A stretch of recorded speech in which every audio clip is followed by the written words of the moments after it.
Oh my gosh, isn't the worst thing ever when your child just won't stop whinging and whining and mum, and dad, and why can't I? Whinging and whining. I don't know about you, but with every person I've ever coached or worked with, any parent that's ever attended any of my workshops or retreats, myself included, any parent I've ever known, this is the part that makes parenting exhausting.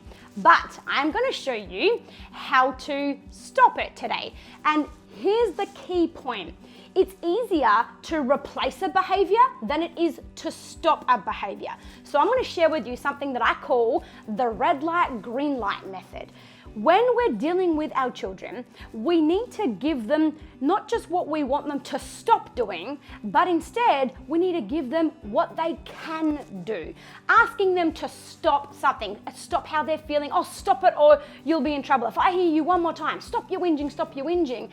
All we're really doing is denying and dismissing their emotions or how they feel about something, or we're just not noticing. Sometimes they're showing us some really amazing personal attributes. They're being persistent. They're not giving up on something they want.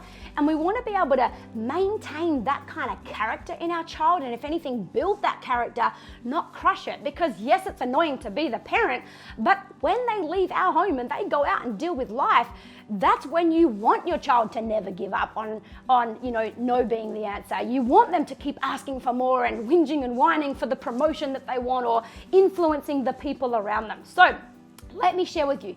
Here is a 4-step process on how to stop your child from whinging. Now, point number 1. Name it. You have to call it something. You can't call it whinging one time and then being annoying the next time. You've got to decide what is whinging, what is tattling, what is arguing, whatever words you want to use in your family, give them a name. And you're going to use that name. So for example, let's say your child was to come to you whinging over something, you would say, Riley, that's whinging. Or you would say, Rebecca, that's shouting.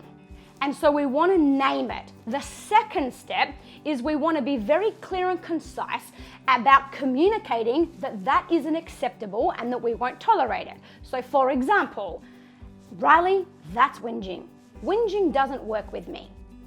Okay, so this is the red light. We're asking them to stop. We're naming it. We're saying it's not going to work with me.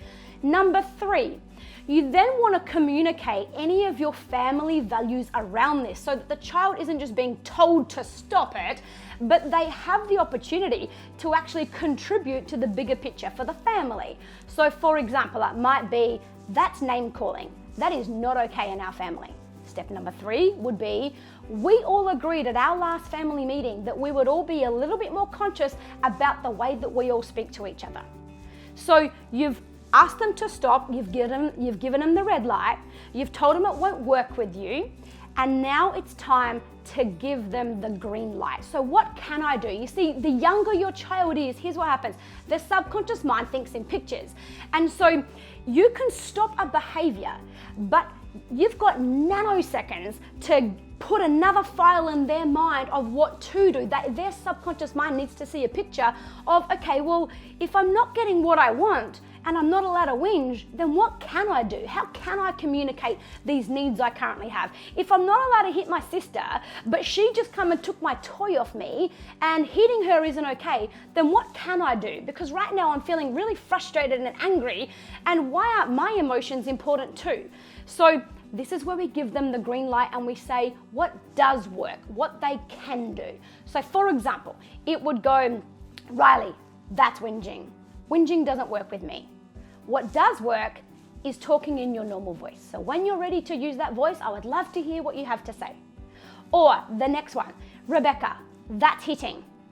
Hitting is not okay in our family. We all agreed on our family values and having our own personal space. You are allowed to be angry, but hitting is not okay. What you can do is you can tell your brother how frustrated you are and how upset he has made you because of what he just did to you. And if you want, you can give him a consequence and say you're no longer playing the game. Hitting is not okay, but you can express yourself. So, next time your child is whinging, whining, just at you, and you feel like, oh my gosh, It is doing my head in. It's the same thing over and over again. This is what exhausts us as parents. It's not that we have to deal with this behavior as parents. What really exhausts us is not knowing how to eliminate this kind of behavior. And the key to it is focusing on replacing the behavior, not just stopping it. Don't tell me what not to do, tell me what I can do then. So next time that your child is whinging and whining, use these 4 points, use red light and green light, and please share down below. Tell me, how valuable was this to you? It's something so small, but it can create a huge shift. And I'm not saying there's a guarantee that this works every single time. In fact, I guarantee it won't work every single time. I'm being real about this. But it increases your chances astronomically, because not only is it stopping the behavior we don't want, it's putting the files in their mind of the choices we do want them to make. And we're helping them not just stop their behavior, but we're helping them learn how to more effectively deal with how they're feeling. So if you like this video, make sure you comment down below and please share with someone else that might get benefit too.